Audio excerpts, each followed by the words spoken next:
Hi everyone, in front of me I've got a Nokia X10 and let me share with you how to manage Google account in this device. So first of all we have to start with opening the settings and now let's scroll down in order to find this section, the passwords and accounts. Of course, because we are adding or removing a Google account, we can do it using the Google section. But to be honest, I personally prefer to do it using passwords and accounts. So let me tap on it. And as you can see here, we've got three different sections. We've got the passwords, autofill service, and accounts for owner. And here we do not have any accounts.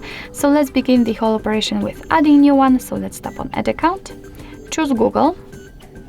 Make sure that you've got the internet connection because it is required, so it can be the Wi-Fi or mobile data.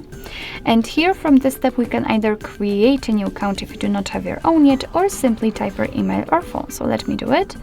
What's more, a quick disclaimer, you do not have to enter the full email address, just the very first part of it before the @ symbol.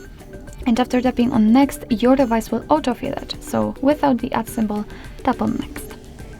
And right now we have to enter the password, so let me do this out of the screen. Alright, let's tap on next.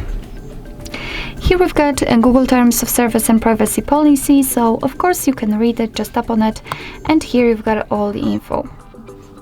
Let's tap on I agree after reading. Here we've got the backup and storage info, so just tap on accept.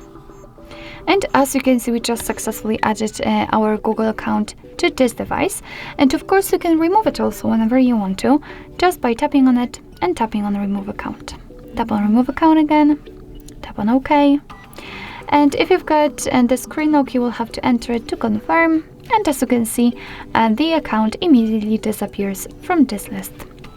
So basically that's all. This is how to add or remove a Google account in your Nokia X10. Thank you so much for watching. I hope that this video was helpful, and if it was, please hit the subscribe button and leave the thumbs up.